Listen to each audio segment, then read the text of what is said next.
Esta mañana nos recibe en su despacho la señora Carmen Moreno. Ella es directora de la Organización Internacional de Trabajo para la región andina. El tema es esta polémica ley de reforma laboral juvenil que ha originado protestas diversas en nuestro país, sobre todo en Lima, y además opiniones a favor y en contra.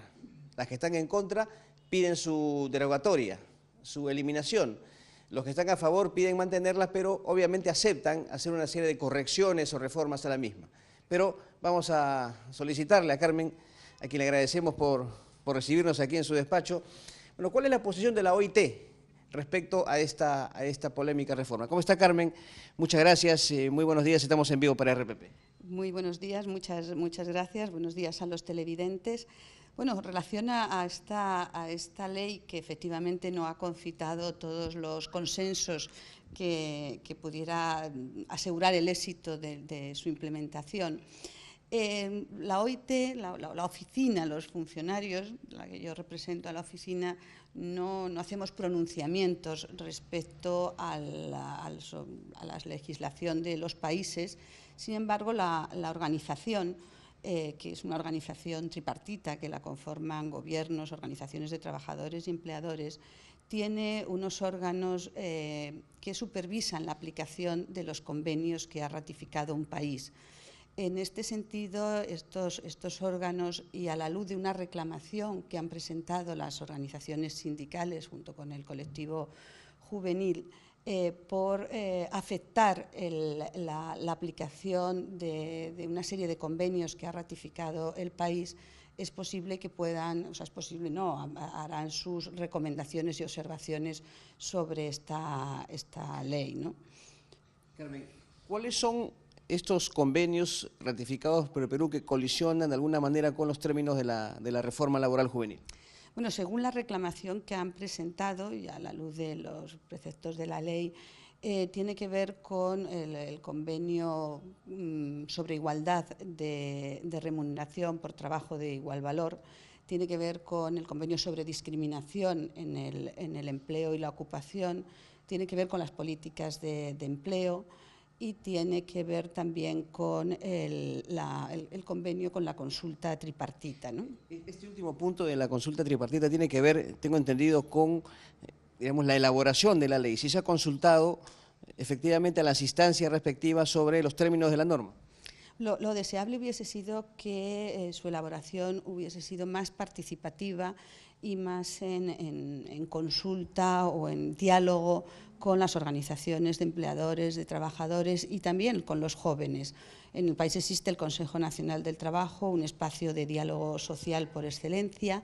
Existe también desde el 2011 y apoyado por el Ministerio de Trabajo, por las organizaciones sindicales y la CONFIEP y por la OIT, una mesa de diálogo social juvenil en la que están representados jóvenes que representan al sector empresarial y jóvenes que representan al sector sindical, y podría haber sido, o puede constituirse todavía en un buen espacio para poder hacer un diálogo, generar un diálogo que permita mayores consensos a la hora de promover una iniciativa tan loable y tan positiva como es la promoción del empleo juvenil. Ahora, ¿es posible en esta instancia, Carmen, una recomendación de parte de la OIT sobre si es que esta norma debe, por ejemplo, derogarse, si es que esta norma debe modificarse, debe mejorarse, como señalan quienes están, digamos, en contra de la misma? Bueno, el proceso que se defina, la OIT no se pronuncia. Como decía, o sea, lo importante es que pueda salir, si es necesario, una ley que incentive el empleo de los jóvenes. Hablamos de que en Perú, Lima Metropolitana, hay un 13,7% de desempleo juvenil, un poco por debajo de la media regional, que es 14%. Hay países incluso de la región que tienen índices por encima del 20%, como Uruguay, o Colombia o Chile, que tienen el 16%. Entonces, bueno, unos incentivos para promover que los jóvenes se inserten al mercado laboral son extraordinariamente positivos y sería deseable que fuera en el marco de un proceso de diálogo y donde no se generasen diferencias entre los colectivos, ¿no? ¿Esta norma puede reducir los niveles de informalidad en el tema del sector laboral juvenil, Carmen?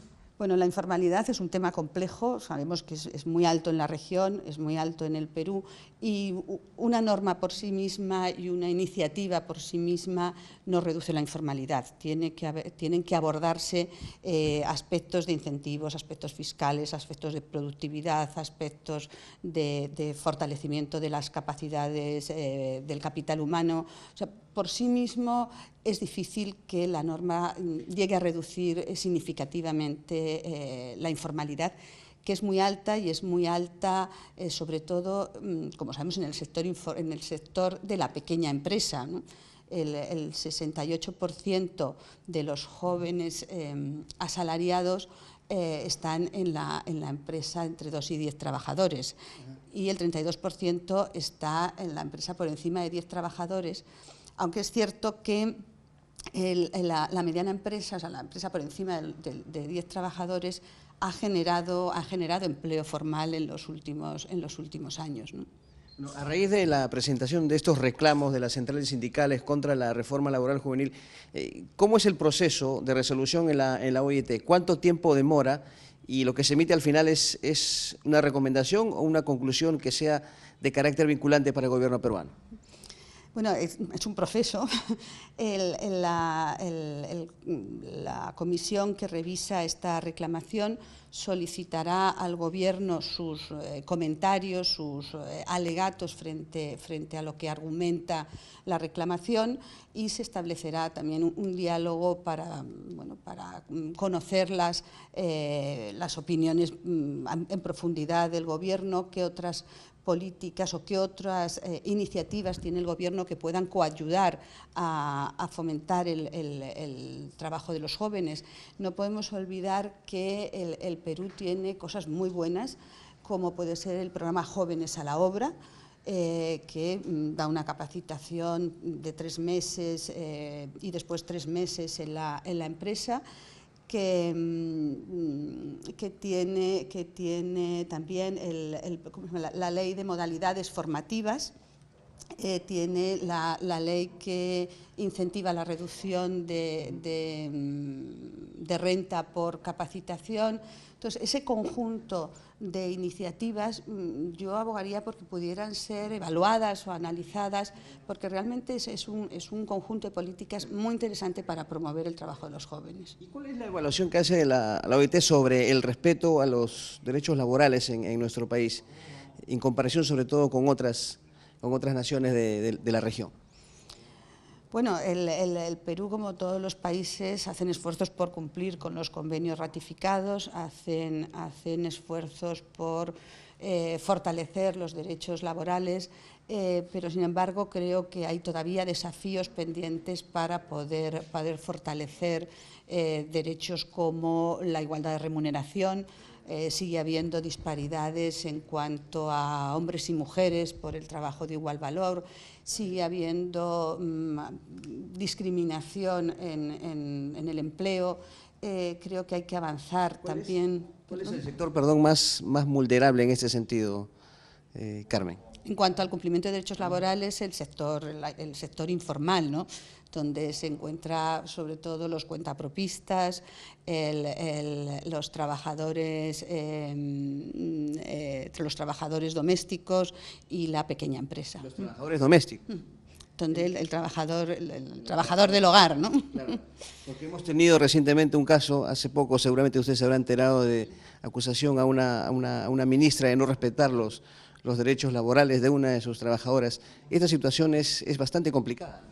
Bueno, estoy segura que la ministra, la cual conozco personalmente, sabrá responder a ello, y no estoy segura de que haya sido una decisión por vulnerar derechos. Claro. Muy bien. ¿Cuál es la perspectiva que ve del Perú en el tema laboral? Bueno, Perú está muy abocado y muy interesado en la formalización laboral por los altos índices que tiene, y no dudamos que esta iniciativa de la Ley de Promoción del Empleo Juvenil quiere apuntar a esa dirección, pero no es suficiente. Es necesario promover el empleo de jóvenes, es necesario formalizar al amplio colectivo de jóvenes en el sector, en el mercado laboral informal, pero no es suficiente para ello. La oficina está apoyando decididamente y quiere seguir contribuyendo a poner en práctica la Estrategia Nacional de Formalización que promulgó el Ministerio de Trabajo a finales del año pasado. Y bueno, nuestros mejores deseos, ¿no?, de que esta discusión que se ha generado pueda llegar a buen término en beneficio de los jóvenes. Hay que entender a los jóvenes.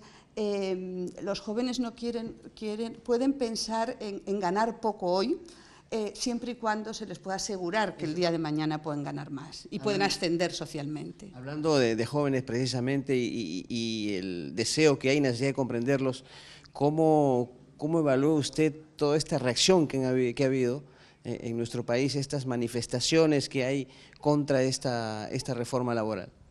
Bueno, los jóvenes consideran que no se les ha escuchado lo suficiente y bueno, la vehemencia de los jóvenes, lo que esta ley puede traerles en el futuro, ha hecho que busquen vías, quizá no las más dialogantes, pero que por lo menos llame la atención y desde luego ha logrado llamar la atención y ha logrado todavía, digamos, polarizar más las posiciones.